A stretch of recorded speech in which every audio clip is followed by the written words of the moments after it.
Hi guys, David here. I'm so glad you're able to join us this week as we continue on in our study of Daniel. I'm really excited about this message because it's one that's pretty impactful for me, a reminder for me. You guys ever heard of the saying, pride goeth before a fall? It's actually basically a direct translation from a verse in Proverbs. It's Proverbs 16:18. It says, pride goes before destruction and a haughty spirit before a fall.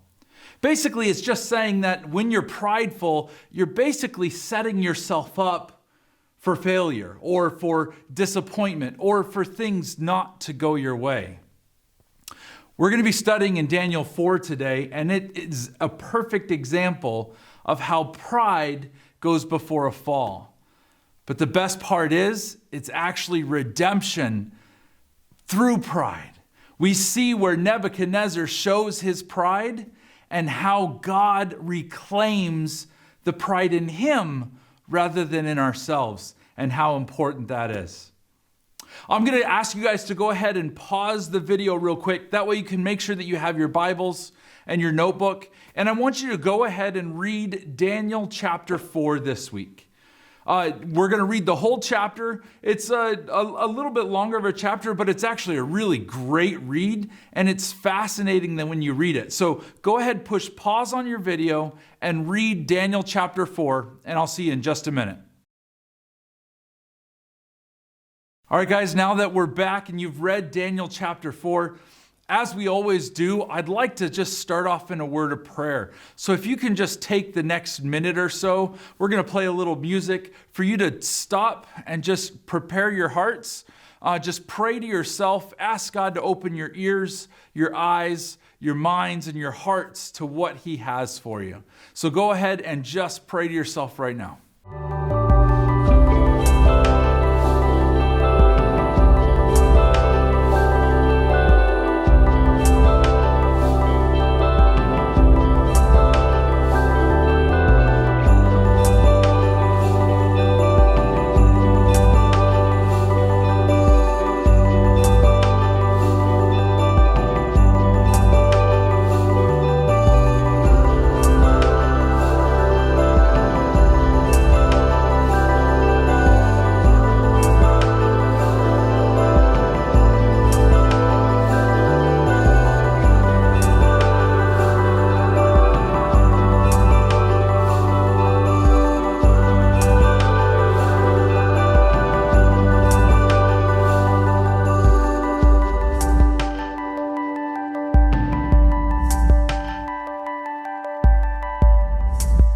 Amen. Well, ladies and gentlemen, let's just hop right in. We're going to be studying, like I said, and you read in Daniel chapter 4.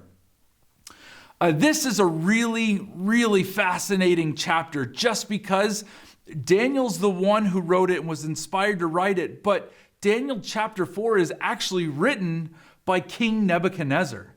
This is his words and his recounting of this event here. And it's one of the only places in the Old Testament that's not actually written by the author of the book.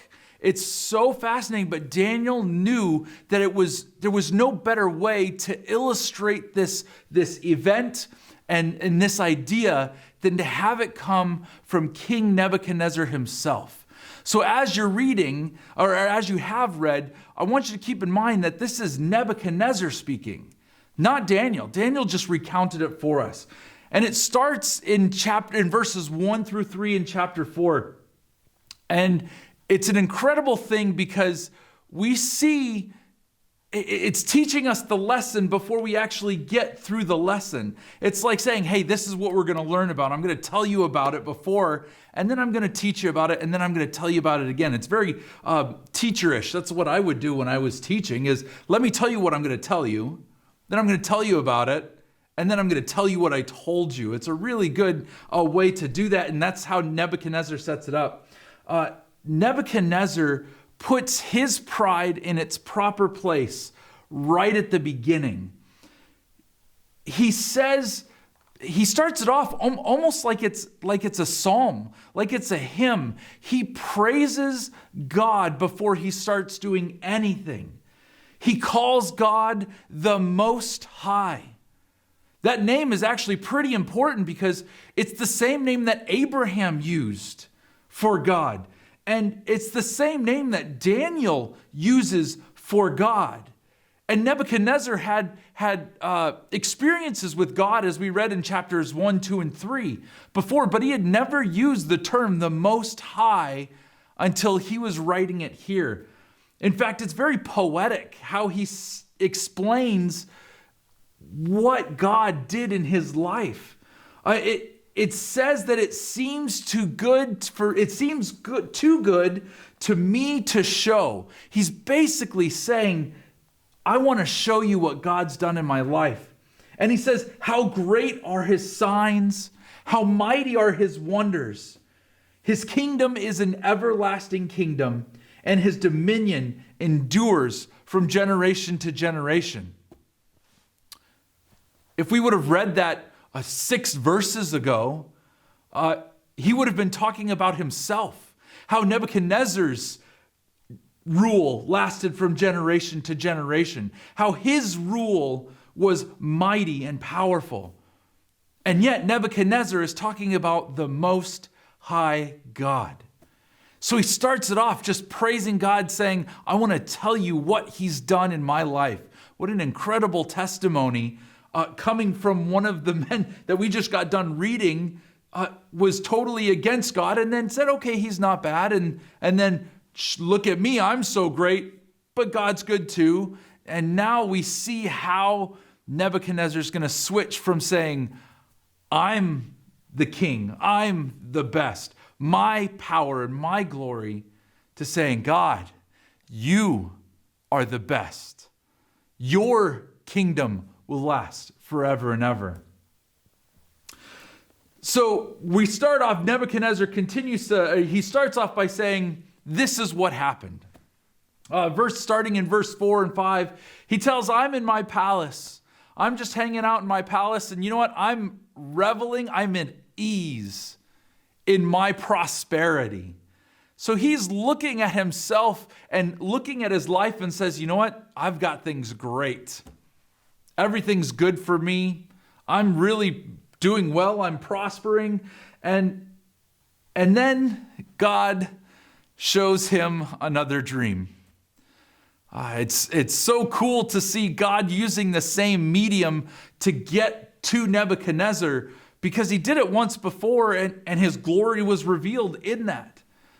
Some of us are a little bit more thick-headed and need 1 or 2 or 3 or 4 reminders, just like Nebuchadnezzar was. Our pride gets in the way of seeing things the way they are. And God used a dream again. And the dream really did something to Nebuchadnezzar. He says that he felt fear and he was alarmed, even though he was just at ease. Well, he was at ease because he had such this great feeling of pride. I'm in charge. I'm powerful. Everybody looks at me, to see what's happening. It's all about me.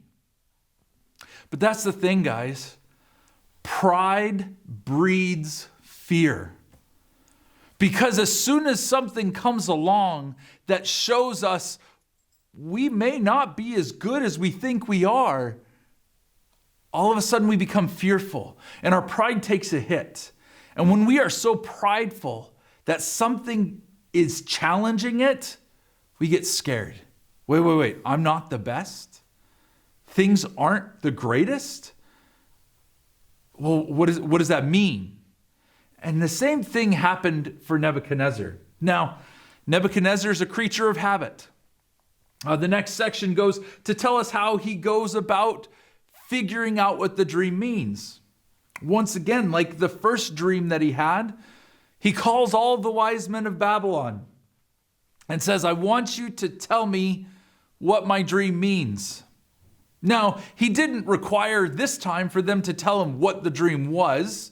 He just asked for its interpretation. We know how well that went the first time. In fact, it went exactly the same way the second time. They had no idea. They didn't know what it meant, and they couldn't help him. The magicians, the enchanters, the people, the wise men of Babylon, say wise because obviously they weren't. We know where wisdom comes from, and they didn't have God. They couldn't interpret his dream. But this time, Nebuchadnezzar does things just a little bit different. He calls in Daniel, remembering that Daniel, who he put in charge of most of Babylon, on all of Babylon, and his friends in charge of it as well, he calls upon Daniel, remembering that he interpreted the first dream, to interpret this one again. Now, I want to point out something that is really important for us to realize in this part of Scripture. King Nebuchadnezzar is writing this and saying that I called Daniel, who was named Belteshazzar. Now, the first time that we see it, we only see Belteshazzar. We know Belteshazzar. That's his name. Nebuchadnezzar did not call him Daniel. It was important for him to show that he was in charge and that your name is the Babylonian name, not your given Hebrew name. But Nebuchadnezzar is writing this to us, and he recognizes and he uses Daniel's Hebrew name, not just Belteshazzar. Wow, that's really fun. Belteshazzar, which is the Babylonian name. A little bit of a shift. Something's different here as we're reading this. Nebuchadnezzar is acknowledging the Hebrew in Daniel. He's not saying, well, you're Babylonian anymore. I gave you a new name. You're calling it. He's using that name. He calls Daniel because his idea, he wants to know what it means. And like I said, whenever we have pride and something challenges it, we get a little fearful, but we also want to return to being completely in our own pride. We don't like that fear. And the only way we know how to do that is to control it. Well, we don't have control. We're paranoid that something else is going on, that something else is coming along. And that's because pride breeds paranoia. If we're not the best, then we need to figure out how the best is. The best way I can use to describe it, and it's probably because I have little kids, is the movie Snow White, right? You think about the story of Snow White and the evil queen, and she has the magic mirror and says, mirror, mirror on the wall, who's the fairest of them all? Just needing that constant encouragement that she was the best because she was paranoid that there might be someone else there and that I have to control it if there's not. And as the story goes on, eventually Snow White is replaced, it becomes the fairest of them all. And the evil queen doesn't like it. We know the story. She goes on to poison Apple and try to kill Snow White and go from there, trying to control what her pride is based in. Nebuchadnezzar's the same way. He wants to control what's going on in his life. He has a dream that he has no idea what it means. And so he's paranoid. He's paranoid that something may happen that takes that glory or that power and that might away from him. And he doesn't like it. It's making him fearful. And he's like, well, what does it mean? I have to know. I have to be in control of this situation. That's what pride brings about, guys. So he calls Daniel in. And he says, Daniel, you did it once. I need you to do it again. I need you to interpret my dream. So Daniel says, okay, I'm going to do this. And Nebuchadnezzar tells him his dream. Now, his dream is a dream of a great tree. It's so large, it's tall that it reached to heaven. It's so big that everyone can see it. Its trunk and its roots are so strong that nobody's going to be able to destroy it. Its leaves are beautiful. Its fruit is abundant. It provides shade or protection for all the beasts of the land, and all the birds of the heavens come to that tree. But it's not about to stay that way. A watcher from heaven came down and says, get rid of it.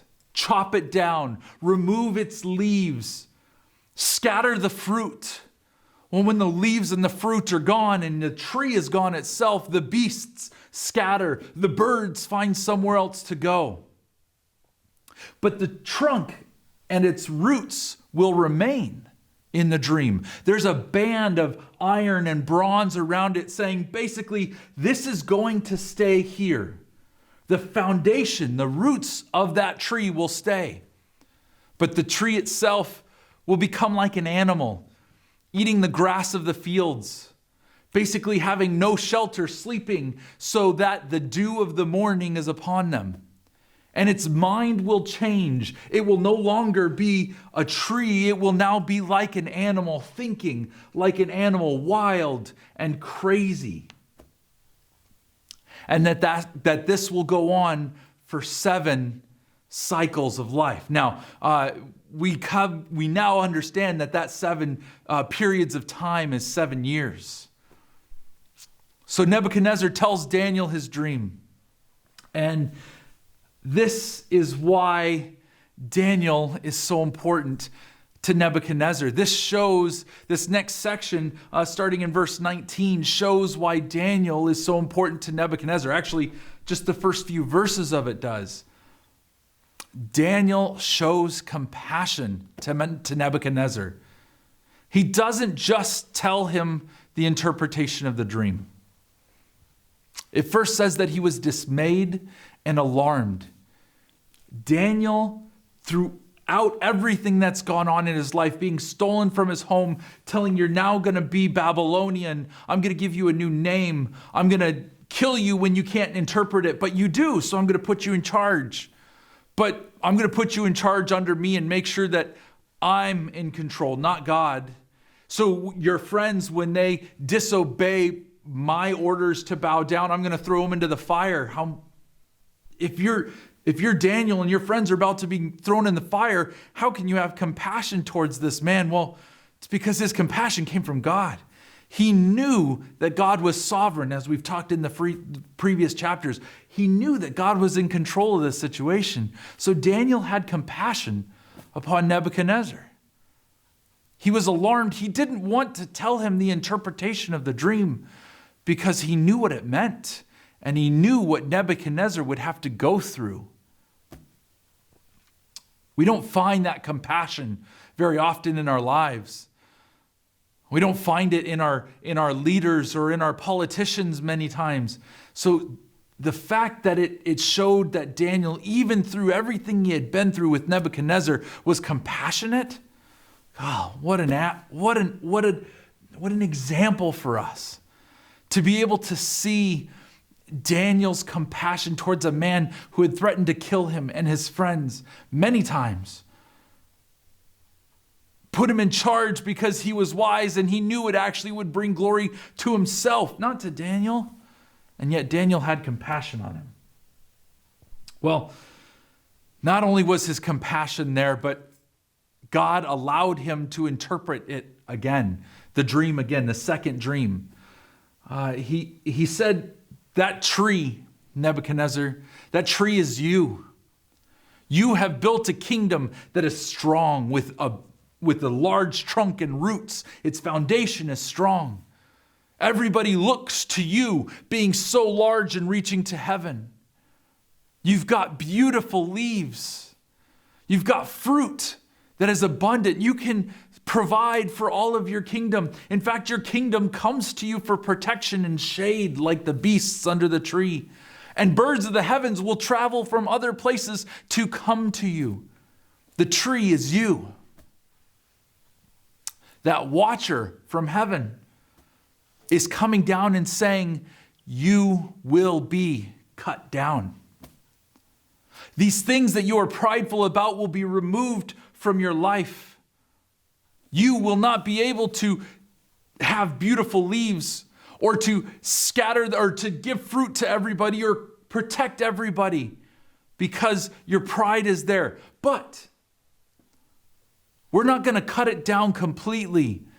Your kingdom will remain available for you to come back. Come back from what?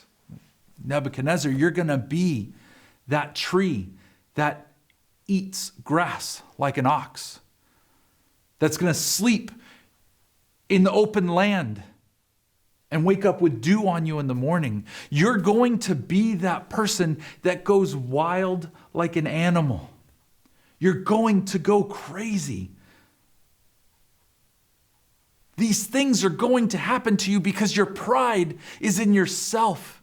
And the Most High God, remember, there's that name again. Daniel says, the Most High God will do this for 7 years until you come to the fact and realize that He is in control. That the kingdoms of earth are given to men by Him. It's not your kingdom. Nebuchadnezzar, Daniel says to him, it's not your kingdom, it's not your glory, and this is what the dream means. It's pretty hefty stuff for Nebuchadnezzar to be able to take on, to say, wow, I'm going to go crazy. And yet Daniel's compassion shows through again. We see in verse It's verse 27, 26 and 27. Oh no, 27, you're right. It says, therefore, O king, let my counsel be acceptable to you. He tells him to break off his sins by practicing righteousness, and your iniquities by showing mercy to the oppressed, that there may perhaps be a lengthening of your prosperity. Daniel gives him the warning, your pride is going to bring about a fall. Nebuchadnezzar, the next thing we read is Nebuchadnezzar, it's 12 months from that point. And Nebuchadnezzar, it says at the end of 12 months, he was walking on the roof of the royal palace of Babylon. Now, I want to fill you in on something. During this 12 months, Babylon finished constructing what is known as the Palace of Babylon. We know it as one of the 7 wonders of the ancient world, known as the Hanging Gardens of Babylon. Basically, this was like a ziggurat is what the proper name for it is. It's a pyramid with deeper steps into it. And it was so massive that it could be seen for miles around. And they had these incredible gardens on every step of it. Really an engineering marvel is what this was. And 12 months later, Nebuchadnezzar standing on top of it, and he says, is this great Babylon, which I have built by my mighty power as a royal residence and for the glory of my majesty? Hello, pride. He was just warned that he was going to go crazy for 7 years if he didn't get rid of his pride, if he didn't practice righteousness and look to God. And he says, isn't this great, my glory? God wasted no time. In fact, while he was up there and as he said it, while the words were still in the king's mouth, verse 31, there fell a voice from heaven.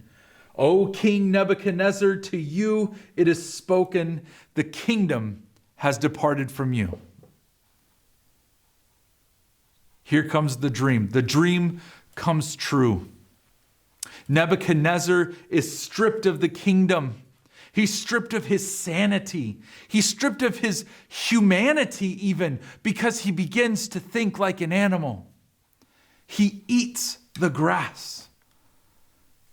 All of these things that he had, this great tree, the fruit, the branches, the hanging gardens of Babylon, this incredible palace was taken away from him for 7 years, just as he had been told it would. But here's where the kicker is, guys. No matter how big our pride is, no matter how swollen our egos are thinking about how great we are, God's providence, the way He protects us and looks at us and cares for us, will always overcome our pride as long as we let it. God's providence overcomes pride. those 7 years are crazy I can't even imagine what it's like to live like an animal for a day. To lose my faculties, my senses, to be able to be a human, and yet I'm an animal for 7 years, letting his hair grow and his nails grow like claws because he thinks he's an animal. Until he realizes the truth. My pride has been misplaced. My pride is mine, and I need to throw myself away and look to the providence of God. Just as God had said in his dream, had revealed in his dream, and Daniel had interpreted, the kingdom of Babylon was not taken over during that time. In fact, when Nebuchadnezzar returned to the man that he was and realized who God was, he called his lords and his courtiers back to him, and they came to him and recognized him and put him back in his proper place as king. Because God said that as soon as he recognized who God was and how God was absolutely in control, God returned it all to him. And made it even better beyond that. Because when our pride is set in the providence of God, it's not our pride. If we can look to God and give him the glory rather than it being my glory, his providence is going to take care of us. Now, care looks completely different, but so does pride. Pride goes before a fall when it's pride in ourselves. But when we can have pride in the power of God and know that he is in control, and know that he is protecting me, and know that he is going before me for his benefit, and we can work towards that, God's got us all. And so Nebuchadnezzar's telling this story. And he tells him how God restored everything that he had.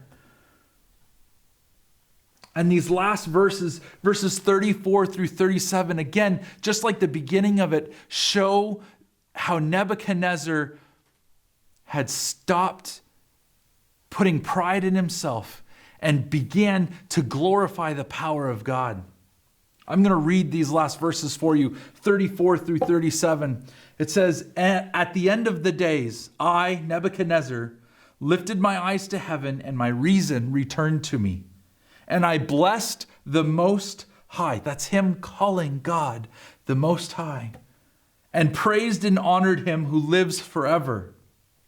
For his dominion is an everlasting dominion, and his kingdom endures from generation to generation. All the inhabitants of the earth are accounted as nothing. As he does according to his will among the host of heaven and among the inhabitants of the earth. And none can stay his hand or say to him, 'What have you done?' At the same time, my reason returned to me. And for the glory of my kingdom, my majesty and splendor returned to me. My counselors and my lords sought me, and I was established in my kingdom, and still more greatness was added to me. Now I, Nebuchadnezzar, praise and extol and honor the King of heaven, for all his works are right, and his ways are just, and those who walk in pride, he is able to humble." When we have pride, the only way we're ever going to see God is to be humbled by him. So we need to alter our thinking. Not pride in ourselves, not glory for myself, but glory for God. Whatever glory I receive, to say, "God, it was because of you." Just as Daniel did when he went before Nebuchadnezzar for the first dream. This is not me interpreting it because I can't do that. It was God who gave it to me. The power and the majesty that Nebuchadnezzar had enjoyed, and then it was stripped from him. Once he said, "God, it's your glory," God gave it back and even multiplied it. Guys, our pride is nothing unless it's in His providence. We cannot have pride in ourselves. We cannot grasp glory for ourselves and expect it to last. Our pride needs to be in Him. Our passion needs to be in Him. And when we do that, we can see amazing things happen. Take your pride, take a look at yourself, and say, God, whatever's in me, whatever good I think is in me, thank you, Lord. Let it be yours for your kingdom, for your glory, for your majesty, forever and ever. Not mine. Let's take our pride aside and look to His providence. It's great to see you guys. I hope that we can meet again soon. We love you. We miss you. We'll see you next week.